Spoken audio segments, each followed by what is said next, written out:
We're sad to report today that Russell Means has died at the age of 72. Described by the LA Times as the most famous American Indian since Sitting Bull and Crazy Horse, Russell Means died after a long struggle with cancer. He led the 71-day takeover of Wounded Knee, the site of a massive civilian massacre by U.S. government. 6 times the number of civilians, men, women, and children, were killed there as at Waco 20 years ago. He was also a lifelong activist for liberty and a screen actor who later in life most notably starred in films like Last of the Mohican and Natural Born Killers. In 1988, he nearly became the Libertarian Party nominee for president, narrowly being beaten by Ron Paul. And he said in that campaign, "If I want my people to be free, Americans have to be free." But unfortunately, he later said, and this is also very true, Indian policy has now been brought down upon American people, and the American people are the new Indians of the 21st century. Following the news, we'll replay Alex Jones's last interview with Russell Means, as well as a special report we did entitled Welcome to the Reservation. Now, in that report, one of the things Russell Means said was that the American government's campaign against the Indians, one of the things that they did that was very effective was that they destroyed their food supply and their rite of passage. Does that sound familiar? Isn't that what we see happening to Americans today? You know, the American people, for too long, have been an irresponsible, free people. And even generation to generation, as they've become less free, they don't recognize it. They have lost the ability of critical thought. In order to regain critical thought, all you have to do is read your Constitution and then look at the laws that govern you, especially from the federal perspective. It's unconscionable to allow your freedoms to be taken away decade after decade after decade, year after year.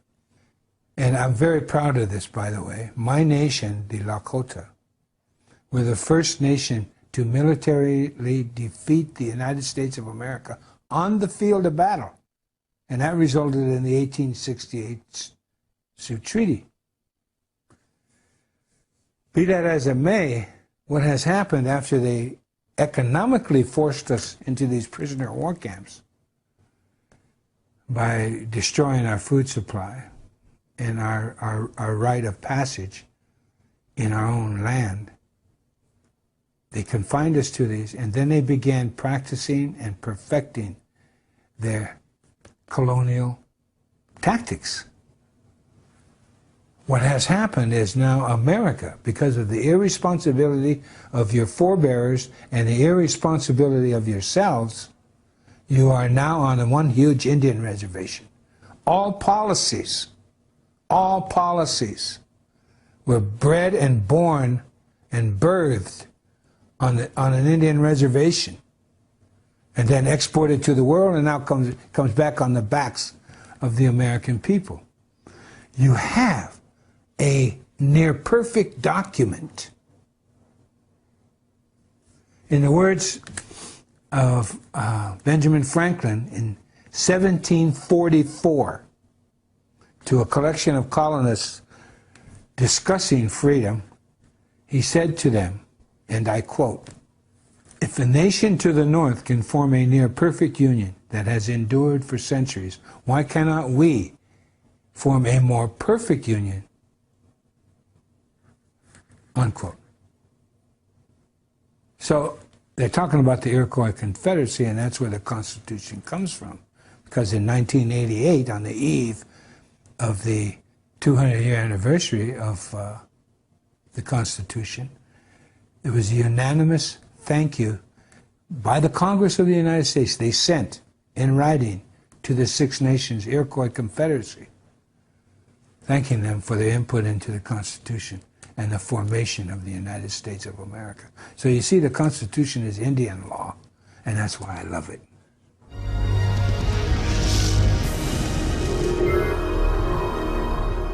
That's a short excerpt from Welcome to the Reservation with Russell Means.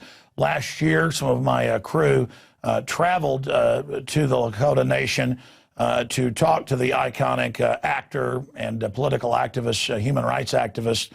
And I think it's one of the best overall works out there, really showing you what Russell Means stands for, not what the controlled corporate media and others say. And I'm proud of the work that we did with that and the great job that Russell did. Of course, he really doesn't need much of an introduction. The LA Times has described him as the most famous American Indian since Sitting Bull and Crazy Horse. He, of course, led the 71-day armed takeover of the sacred grounds of Wounded Knee, while the FBI and others poured in tens of thousands of rounds of ammo at them. He also joined the longest walk in 78 to protest the new tide of anti-Indian legislation, including the forced sterilization of Indian women. George Herbert Walker Bush headed all that up and then went to China to carry out the operation there. He also, of course, has been in dozens and dozens of famous movies and is an iconic individual. And he's helped lead the movement for the Lakota Nation to declare independence. And that's had a lot of success. And he has, the doctors told him, he was basically a goner. He's defeated cancer. Just amazing. So there's so much to talk about with Russell. Right as we got him on here during the break, I said, what do you want to talk about? The cancer, the NDAA police state, the new wars, all the things that are going on. And he said, well, I want to get into the upcoming economic collapse. And that's certainly happening right now. So we'll get into that first with Russell Means joining us from his home. Russell, great to have you on with us. Thank you. Great to be with you again. So much has happened, but you predicted many years ago this economic implosion. It's here. You got criticized for not worshiping Obama.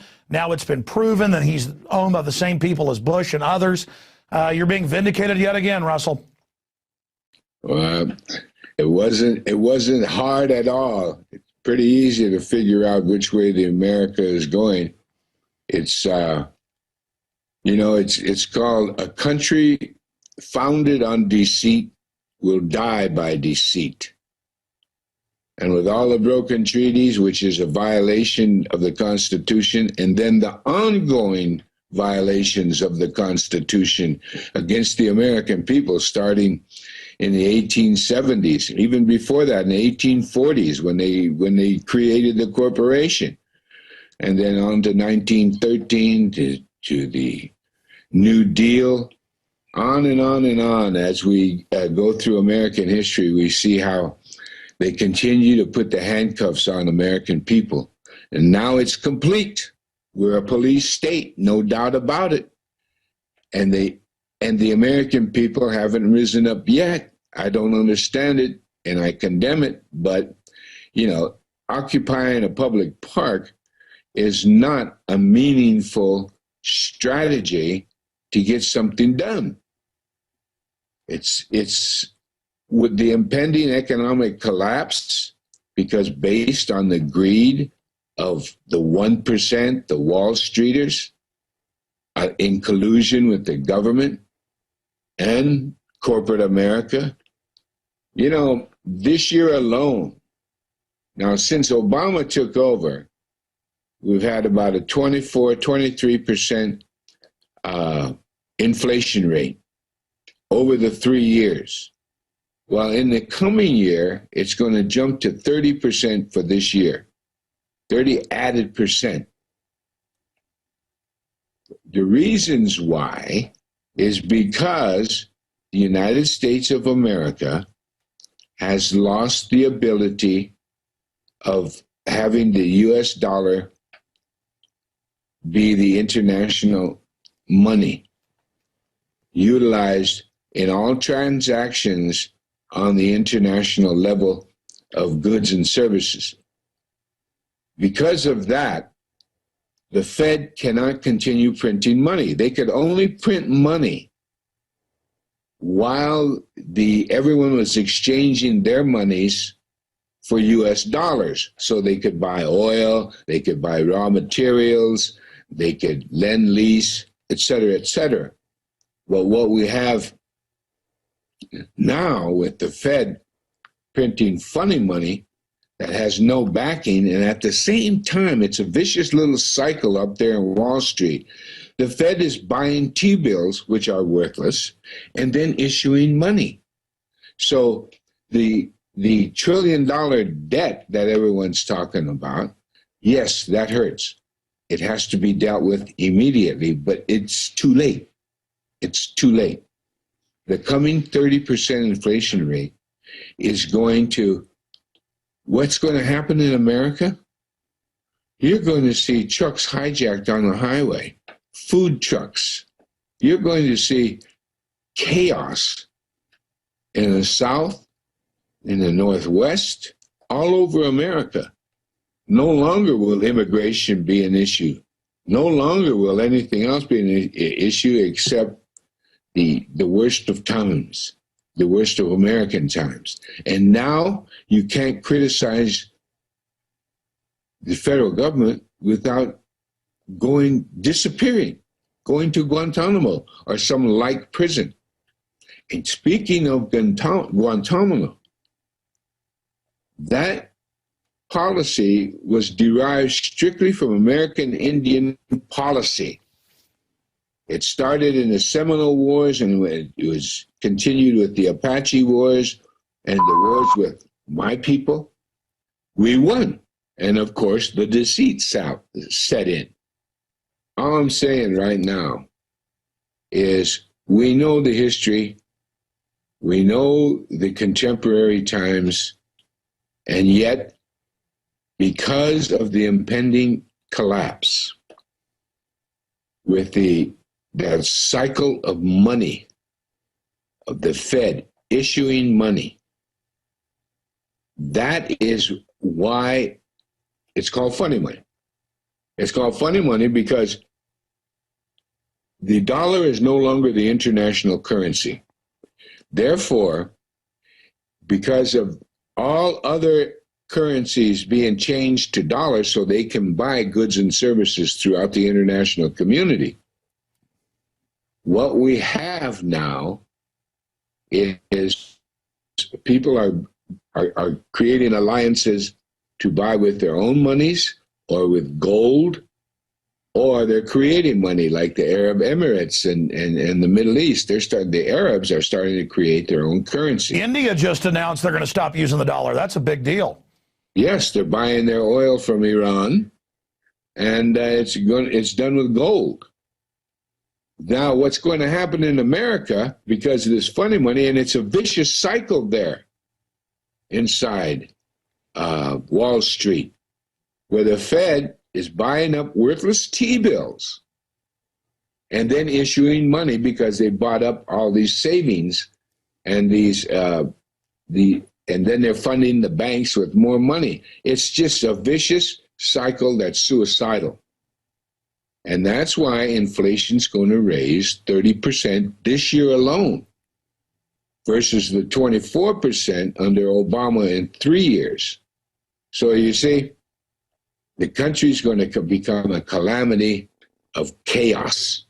You're going to have trucks hijacked on the highway, food trucks hijacked on the highways. It's going to be a dangerous time in America, and it's going to begin at the end of this year. Well, as you know, in Argentina 10 years ago or 11 years ago, the same thing happened. They were very wealthy, but they had the same inflation happen. And you're always extremely well read. You're always up to the minute. The Davos meeting, as you know, the big global banksters are meeting in Europe, and they're actually saying, George Soros and others, that total collapse, worst time in history, worse than when George Soros was even involved as a trader in World War II. He's actually saying that. All these other big bankers are saying that, and they've covered up the inflation so far, but you're right, it's now accelerating, and their answer is Homeland Security drills. Practicing to lock up the general public, practicing, they're in the news again saying arrest people that criticize the government. They were detaining Rand Paul and groping Ron Paul at the airport. And Rush Limbaugh said, well, they don't want war, so they're terrorists. I mean, he actually said this. So they're sending up trial balloons now to actually use the National Defense Authorization Act on the American people. And as you said, for decades, and I've studied the history, it's true what you're saying, Hitler, the British, all of it, used their concentration camp models and their city lockdown models that they've used in Fallujah and Iraq and other areas, was all beta tested here. And now, isn't it fitting in a sick way that everything that was pioneered here in the United States is now going to come back on everybody? On everybody. And that's why I mentioned that famous saying about deceit. A country founded on deceit will die by deceit. And this country, you know, it's a very disparate country. You have the South, you have New England, you have the Mid-Atlantic states, you have the Great Lakes, you have Texas, you have the Southwest, the West Coast, the Northern Plains, the Southern Plains, et cetera, et cetera. We have a very disparate country that's far from really being unified as a nation state, because of our lack of culture. Now, when we have a lack of culture, there goes the value system. And the value system in America is one of convenience. Everyone in America will do anything for convenience.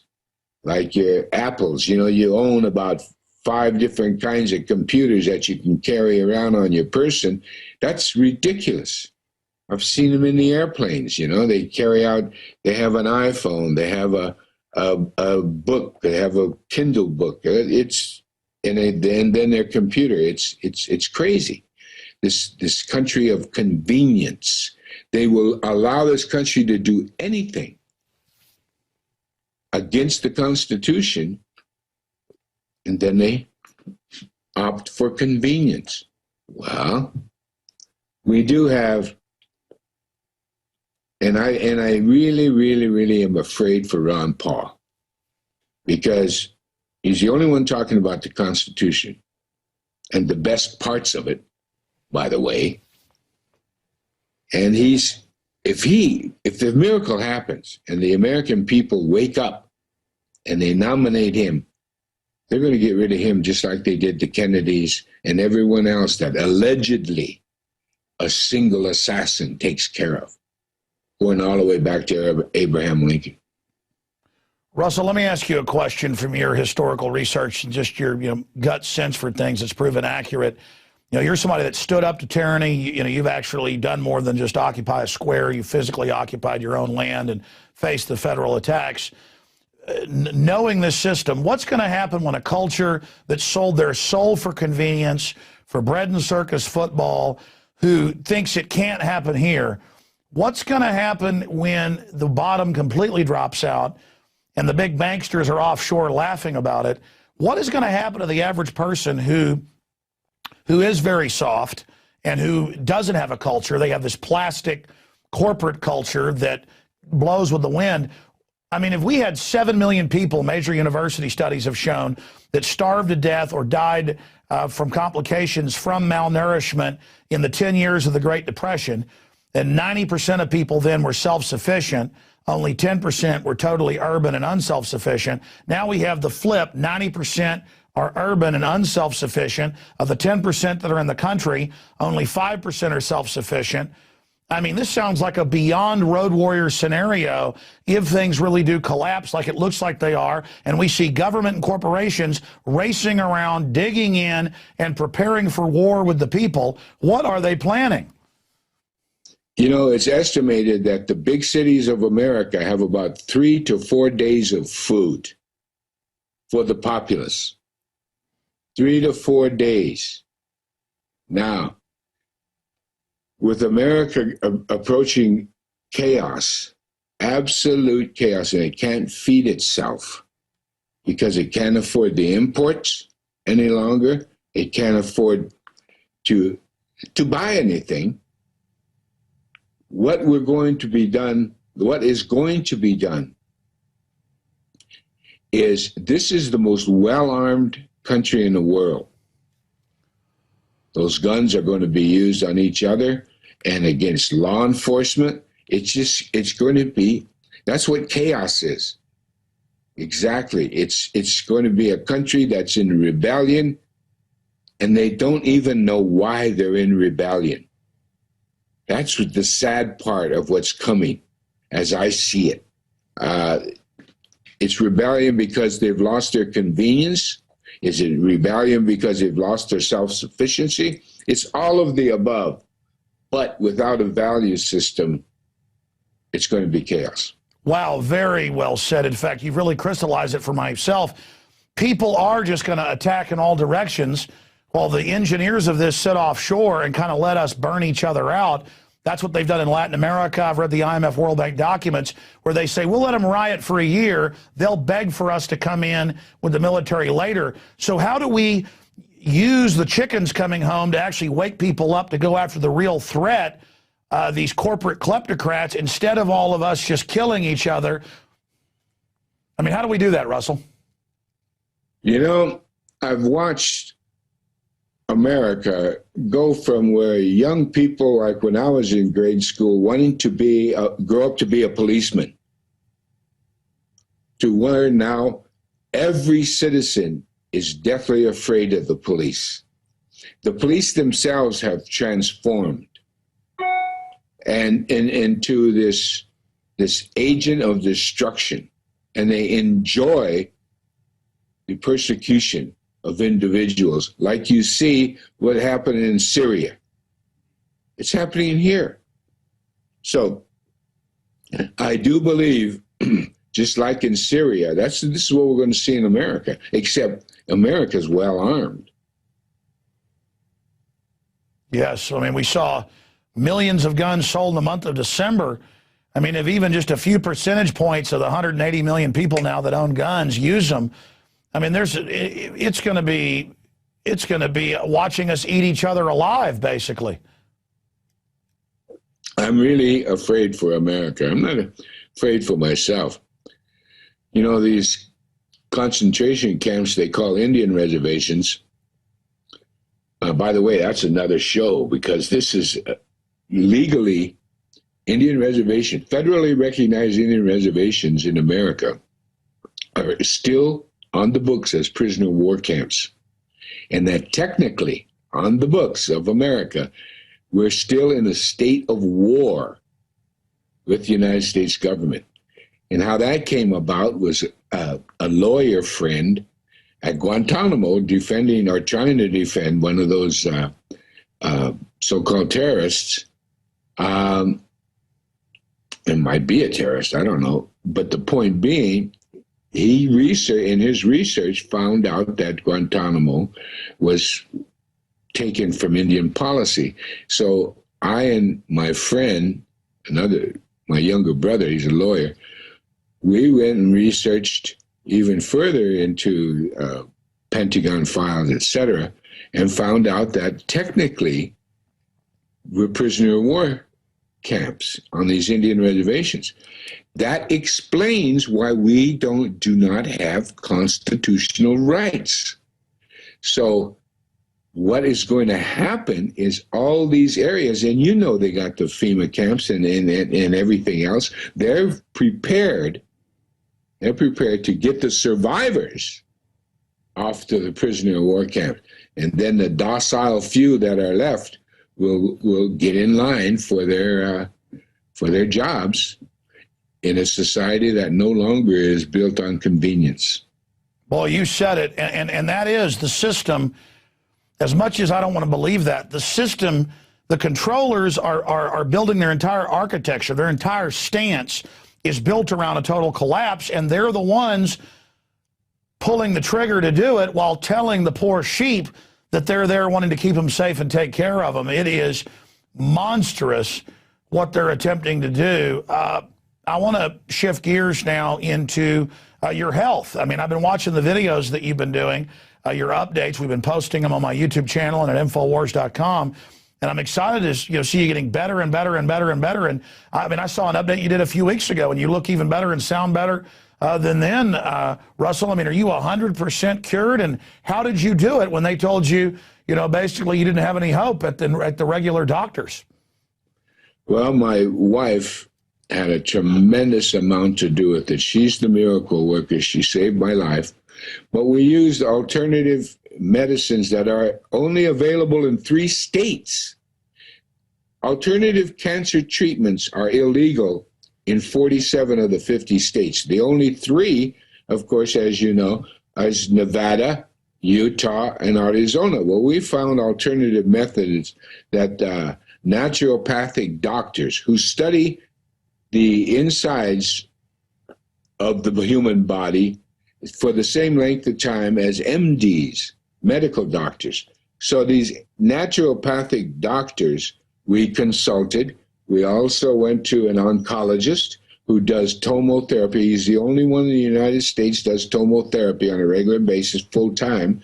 When that is the lifesaver, by the way, because it's a laser-like machine that only kills cancer cells, not good cells. See, radiation, when they throw it on you, it kills good cells, more good cells than cancer cells.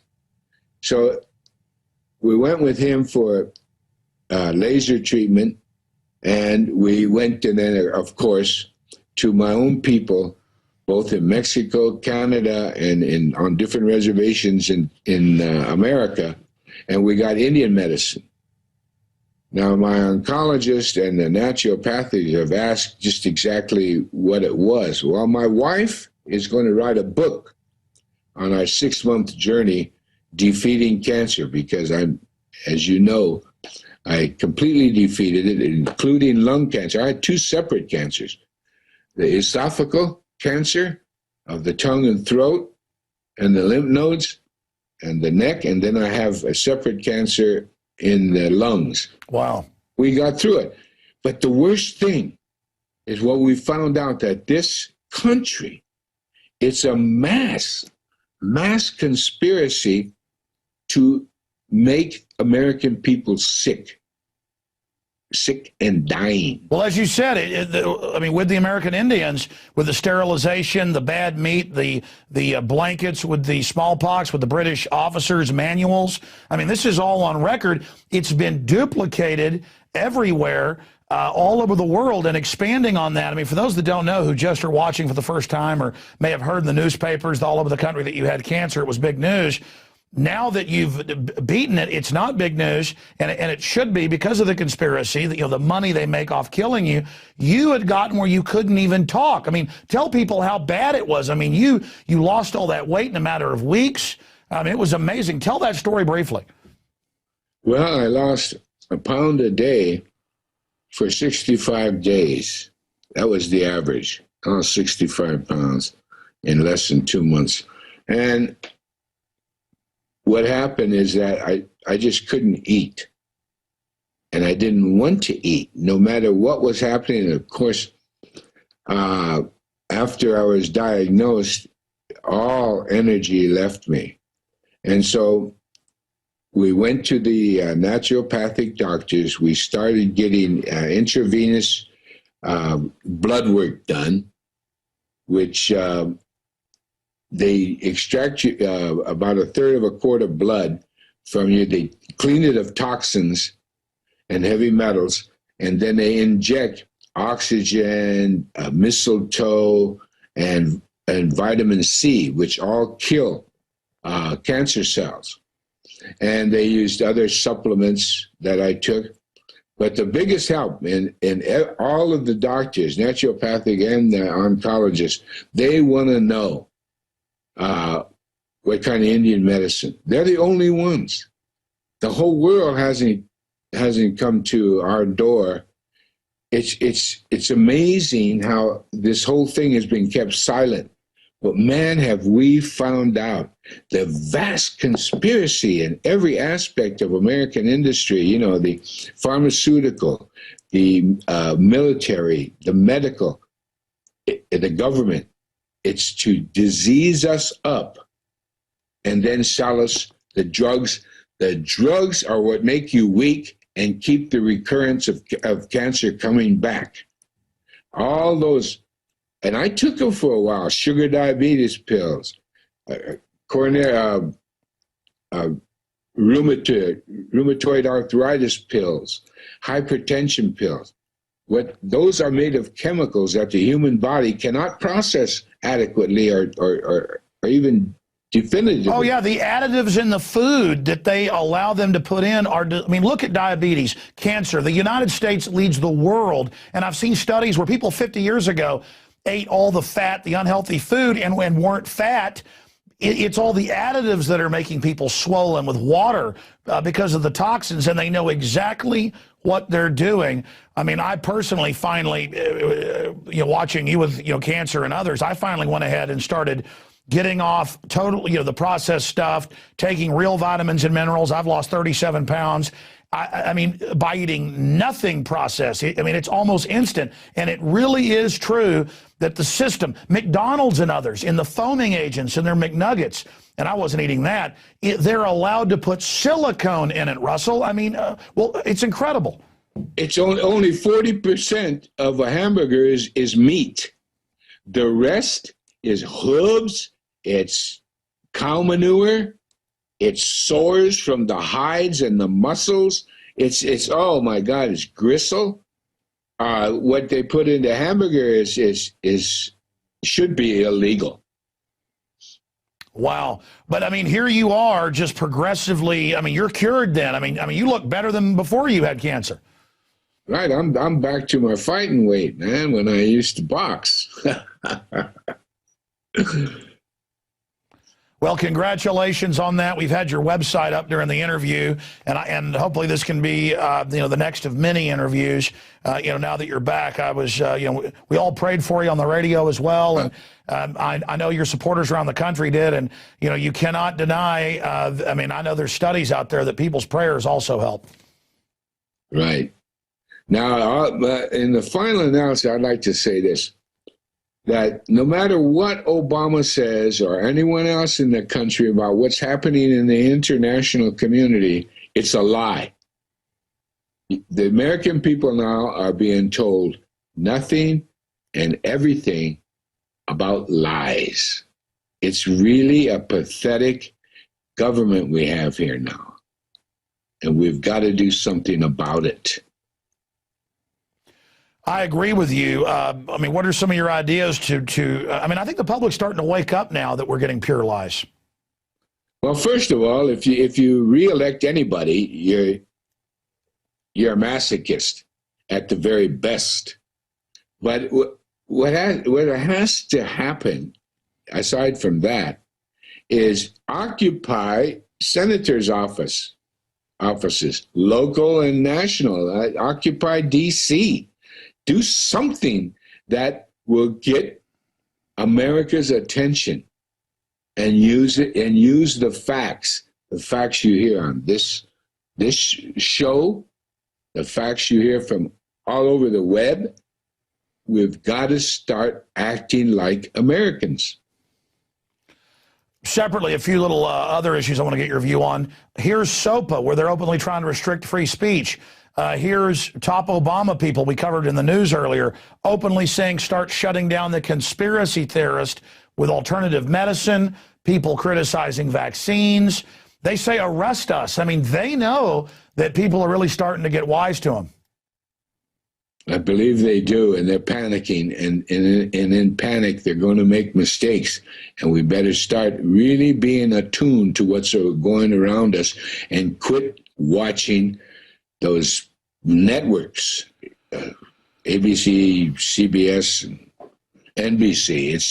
It's pathetic what they're putting out. Russell, something's happening here, and I want to get your view on this while we have you.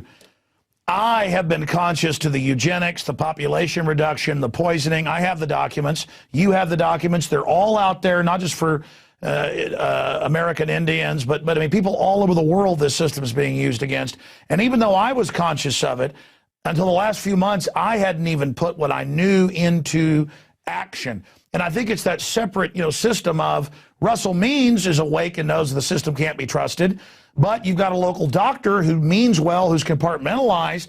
They're saying take all these pills, so you take them.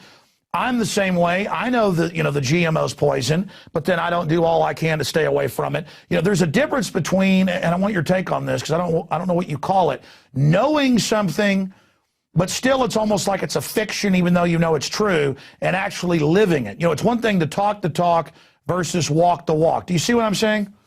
Oh, very much so, because I'm a vegan. You know, I come from what is America, which is a meat-eating culture. I'm a vegan now, and it's the only way to wellness. It's the only way your body can naturally fight off these these forced introduction diseases. If they did not subsidize the beef industry, for instance, or the poultry industry, or the fish industry, or the agricultural industry, food would be astronomical, and we would be forced to be vegans because we'd be growing our own. And as you said, only 5% of us are self-sufficient now anyway. But what I want to point out about the beef industry, if the subsidization, and this is how much taxes, your taxes, everyone's taxes are going towards just the beef industry alone. If you took away those subsidies, a steak would cost $90 in the supermarket, and a pound of hamburger would cost $35. My God. And the chickens are starting to come home to roost. Russell, thank you so much for joining us. And again, I look forward to speaking to you again in the future. And we're really glad to see you back and better. And it's certainly a testament to stuff that they call alternative medicine that in so many cases the system is trying to suppress because it's the real treatments. It's not the alternative. And we won't get a chance to talk to you, I know, for a while. Anything else you'd like to tell the audience out there? Just what I've just always been saying every time I'm with you. We got to do something and do it fast. All right, Russell, I want to say bye to you right at the end. I'm going to end the show and come back and say bye to you privately. Okay, my friend? All right, my friend. All right, great.